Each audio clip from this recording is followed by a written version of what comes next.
ગુજસી ટોકના આંતરરાષ્ટ્રીય રેકેટનો પર્દાફાશ થયો છે.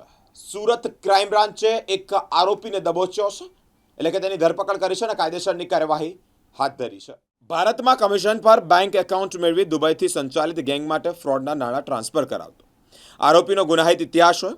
આરોપી રાજ રૈયાણી અગાઉ પણ 25 જુલાઈ 2024ના કેનેરા બેંક શરથાણા બ્રાન્ચ ખાતે સાયબર ક્રાઇમ માટે એકાઉન્ટ ખોલાવતી એક ટોળકી સાથે પકડાયો હતો. સાયબર ફ્રોડ રેકેટના પુનરાવર્તિત ખેલાડી હોવાનું સાબિત થયું છે. દેશવ્યાપી નેટવર્ક તપાસમાં બહાર આવ્યું છે. અગાઉ ઝડપાયેલી ગેંગના 12 સભ્યો પર ગુજરાતથી લઈ કર્ણાટક, મુંબઈ, હરિયાણા, તેલંગાણા સહિતના રાજ્યોમાં 27 જેટલી ફરિયાદો નોંધાઈ છે. કુલ 1029 બેંક એકાઉન્ટના ટ્રેલર પરથી એનસીસીઆરપી પર 1867 જેટલી ફરિયાદો સામે આવી છે, જે આ ગેંગના વ્યાપક નેટવર્કની સાબિતી આપે છે. આંતરરાષ્ટ્રીય સ્તરે સક્રિય મિલન દરજી ગેંગ વિરુદ્ધ મોટું પગલું ભરીને મુખ્ય આરોપી મિલન દરજીનો કૌટુંબિક ભાઈ અને ગેંગનો સભ્ય રાજ પ્રકાશભાઈ રૈયાણીની ગુજસી ટોકના ગુનામાં ધરપકડ કરવામાં આવી છે. રાજ ભાવનગરના જાંજમેર ગામનો અને હાલ કાપોદ્રા વિસ્તારમાં રહે છે. ભારતમાં કમિશન પર બેંક એકાઉન્ટો મેળવી દુબઈથી સંચાલિત ગેંગ માટે ફ્રોડના નાણાં ટ્રાન્સફર કરતો હોય તેવી માહિતી સામે છે. ગઈકાલે માનનીય ગૃહમંત્રી સાહેબ, સીપી સાહેબ અને જેસીપી ક્રાઇમ સાહેબની માર્ગદર્શન અને સૂચના હેઠળ સાયબર ક્રાઇમ સેલની ટીમ દ્વારા ગુજસી ટોપના એક આરોપી રાજ રૈયાણીને ઝડપી પાડવામાં આવેલ છે.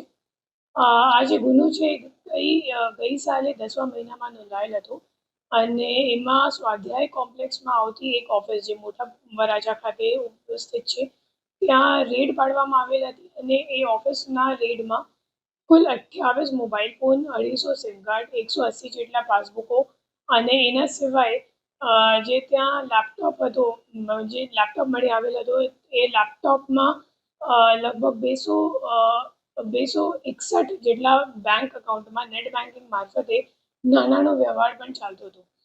તો આ રેડમાં જે મુખ્ય ગેંગ લીડર છે મિલન દરજી, એ મુખ્ય રીતે દુબઈ ખાતેથી કામ કરે છે અને જે રાજ રૈયાણી છે એને એમનો કૌટુંબિક ભાઈ તરીકે એમને સંપર્કમાં આવ્યો હતો અને જે ચાઇનીઝ ગેંગો સાયબર ક્રાઇમ આચરે છે એમને જે સાયબર ક્રાઇમ આચરવા માટે જે બેંક એકાઉન્ટનો ઉપયોગ થાય છે, તો એ ઉપયોગ પૂરી પાડવા માટે તમામ બેંક એકાઉન્ટો પૂરું પાડવા માટે રાજ રૈયાણીની મુખ્ય ભૂમિકા હતી આખા ગુનામાં. એના સિવાય આ ગુનામાં અગાઉ 12 આરોપીઓ પણ પકડાયેલ હતા. આ તમામ આરોપીઓ સામે દેશભરમાં કુલ 29 જેટલા ફરિયાદો નોંધાયેલ છે. એના સિવાય આ તમામ આરોપીઓ પાસેથી અમે લોકોને 1029 જેટલા બેંક ખાતાઓનો પણ માહિતી મળી છે. એ તમામ ખાતાઓ સામે એનસીસીઆરપીમાં 1800 જેટલા સાયબર કમ્પ્લેન્ટ્સ ઓલરેડી નોંધાયેલ છે. તો હું સાયબર સેલ અને સુરત પોલીસ વતી હું લોકોને અપીલ કરું છું કે તમને કોઈ પણ પ્રકારની લોભ લાલચમાં આવતા નથી. કમિશનના માટે, નાની કમિશનના માટે તમે તમારું નામ દુરુપયોગ કરે એવા ગેંગોને નથી આપતા, કેમ કે એ જે તમામ બેંક એકાઉન્ટો છે કે સિમ કાર્ડ છે એ સાયબર ક્રાઇમમાં સાયબર ફ્રોડ કરવા માટે ઉપયોગ થાય છે અને કાયદેસર રીતે તમારી પણ જવાબદારી આમાં નક્કી થઈ શકે અને તમે પણ આનો ભોગ બની શકો.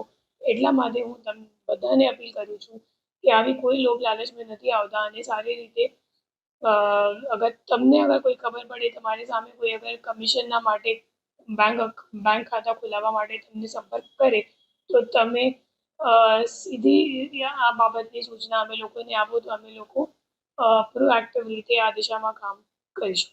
સર, અત્યાર સુધી તપાસમાં કેટલા લોકો શિકાર બન્યા છે?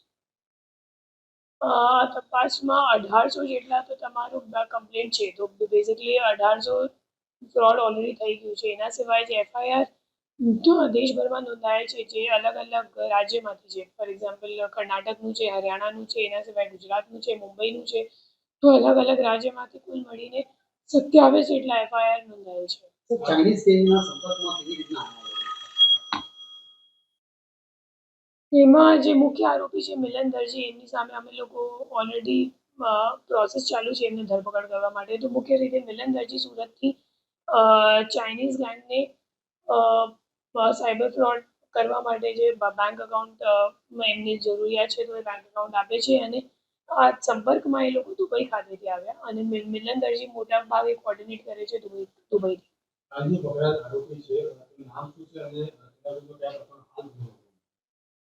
આ જે પકડાયેલ આરોપી છે એમનું નામ રાજ રૈયાની છે. એ મુખ્ય રીતે કાપોદ્રાનો રહેવાસી છે અને મૂળ ભાવનગરનો છે. અને આ ગુના સિવાય અગાઉ પણ 7મા મહિનામાં ગઈ સાલ એક ગુનો, મતલબ અમે લોકોએ જે સાયબર સેલ દ્વારા કેનેરા બેંક સરથાણા ખાતે રેડ કરવામાં આવેલ હતી એમાં પણ એમની ભૂમિકા હતી. અને આ બીજો ગુનો છે એક જ વર્ષમાં જે એમની સામે નોંધાયેલ છે. સર એને કેટલું પેલું કમિશન મળતું હતું? એમના કહેવા મુજબ તો 10 થી 15 હજાર રૂપિયા એમના ખાતામાં પર ખાતામાં એમને કમિશન મળતું હતું. એના સિવાય દર ટ્રાન્ઝેક્શનમાં પણ એ લોકોને રૂપિયા પાડવામાં આવે છે, કમિશન આપવામાં આવે છે.